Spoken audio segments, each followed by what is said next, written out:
Hello, everybody, and welcome back to M&J Games. I am Michael, and the reason I'm laughing is if anybody has watched the recent spotlight that Iron Maddie did of Jasmine's Isle Blanc water park or the joint park tour that Maddie and I did, as you can kind of see the coaster going there, we he kind of imitated my intro to videos. So now it's just got me conscious of that and how I always say the same thing and stuff like that. So yeah, it kind of gets me laughing a little bit. But so welcome here to M&J Games. As I hope this is another wonderful video for you guys.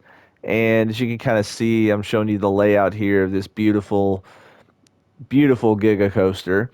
And this is created by it's cyber underscore crunch 2077. And this is called Smoke 147, I believe. Let me see.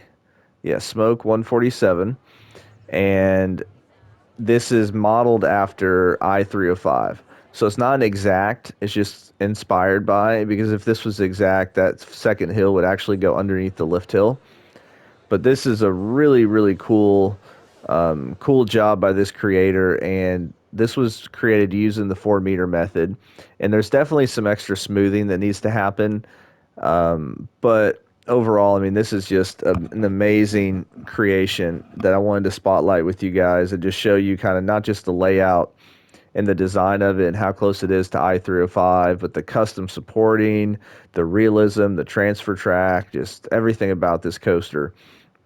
And so I'm excited to get this spotlight going. As you can see, there's nobody really coming up to the path anymore. But yeah, so I went ahead and opened up the coaster. And I really love this queue area. Like I need to steal this idea of how this creator did this, which it's really straightforward and basic. It's just using the art pieces and stuff like that, but it looks really nice. And then obviously using scaffolding pieces there for the poles or scaffolding posts, whatever it's called. But I do like how this is kind of, you can see part of the coast. So like if you're in line here, you can see part of it, but it's also kind of covered up with bushes and stuff. And then you come here, and so here's the main station. And so really interesting choice with the brick, but it looks really, really cool. And then, see, these coaster cars are so strange to me. So I'm gonna go ahead and pause it, just because the front and back look almost the exact same. So this is the prototype wing tie mat. I think this is the exact model that I305 actually is in terms of how the coaster track looks, because I305 has the Millennium Force style look to it, and then it stops at this point, and then it's got the traditional which might not be the tie mat, because I think it's just got one tubular beam instead of two like this one has. But I think this is the one that's closest to it, because obviously it's not a B&M or anything like that. So if we look at the stats here, so 338 feet. G-force is a little bit high both directions. You would expect a little bit higher laterals on this type of coaster. Max speed 102 miles per hour. So let's go ahead and take a ride on the coaster. We're going to ride front bumper. And as I said, remember, there's definitely some more smoothing that needs to happen, but I really wanted to spotlight. Oop, oh, what's going on? Well, that was strange.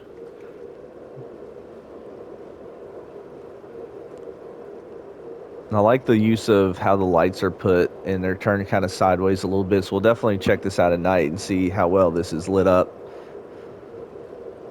But even going fast up the lift hill, it takes a while.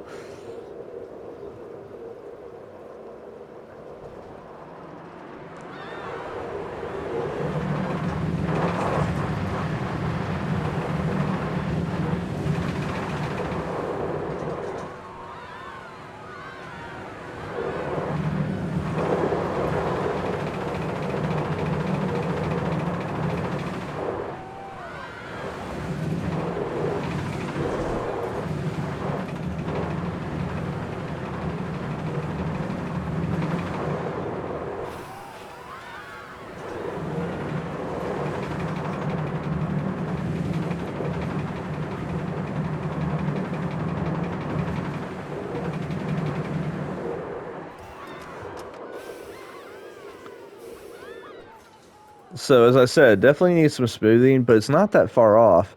And I mean, this is just phenomenal with how realistic it is to I305, and especially where is it? You come this way, come around this wide turn, and you've got these quick, jerky turns. Like this little section here is one of the strangest kind of quick elements that I've seen on a coaster.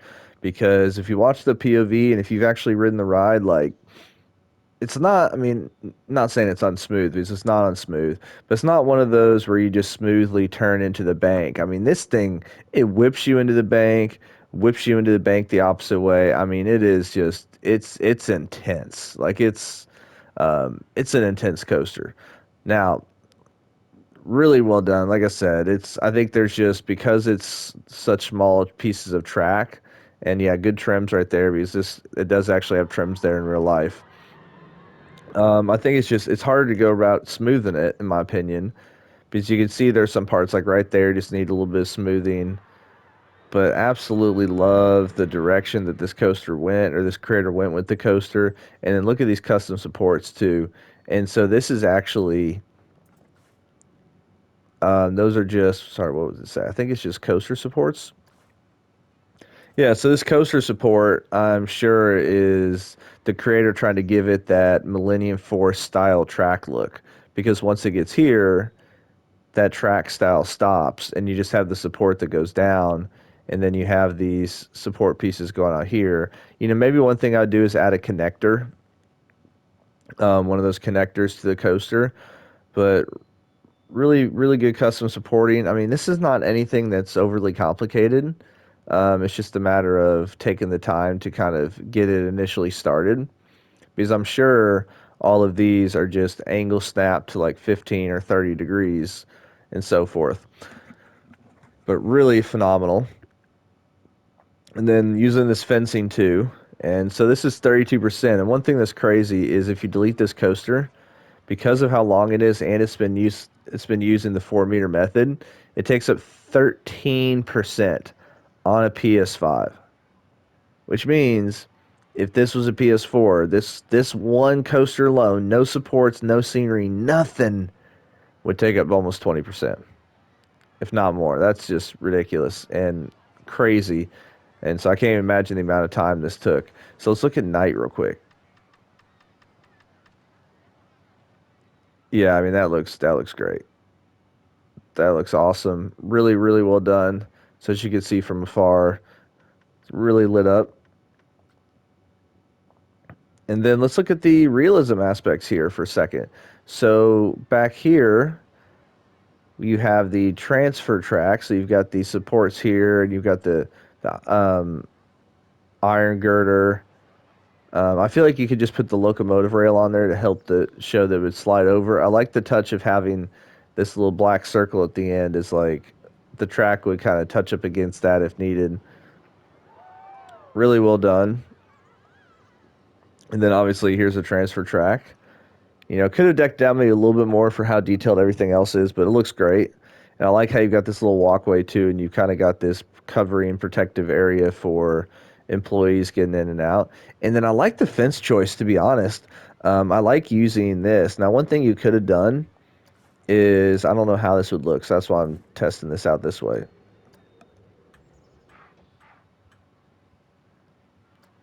So you could have done something like this, where you had it doubled up like that, if you didn't want the kind of the gaps right there. So that is an option, but it looks really good because that's something we don't see often, using this type of stuff for actual fences. Like we see it used for flooring, but not really for fencing. And so here's the guest exit. And then here, now one thing you could do here, because we've got this door, but there is no handle, is if we were to, so give me just a second on this because I think this could work out really well. So if we,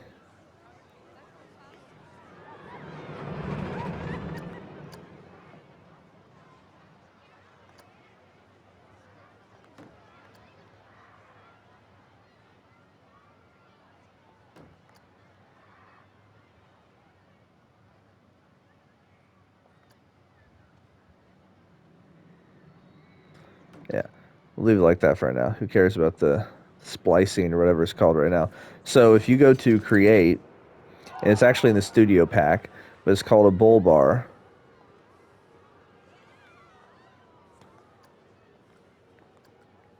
What we can do now is we can place this. So if we do something like,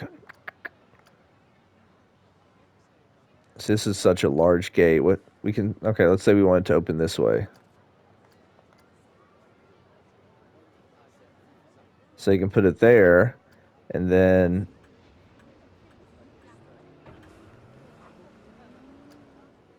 oh no, but I didn't quite turn it all the way. There we go. So then we can have it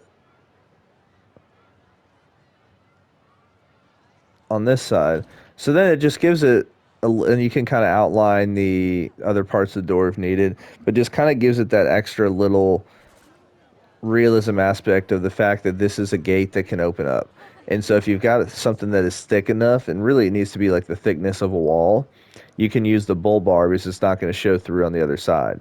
Now, a lot of the art pieces it won't work for because it's not large enough, but I think that's a really, really cool touch.